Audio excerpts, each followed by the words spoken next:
Berarti kalau awak tak suka saya maki, awak keluar. Sebab dalam setiap orang, dia ada personality dia.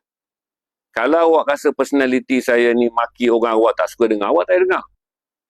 Sebab setiap orang tak boleh custom made diri dia. Siapa yang follow saya lama? 5 tahun dah saya buat pilihan begini. Daripada mula orang menuduh bahawa pejuang-pejuang yang pergi berperang di Rusia adalah orang-orang pejuang Chechen.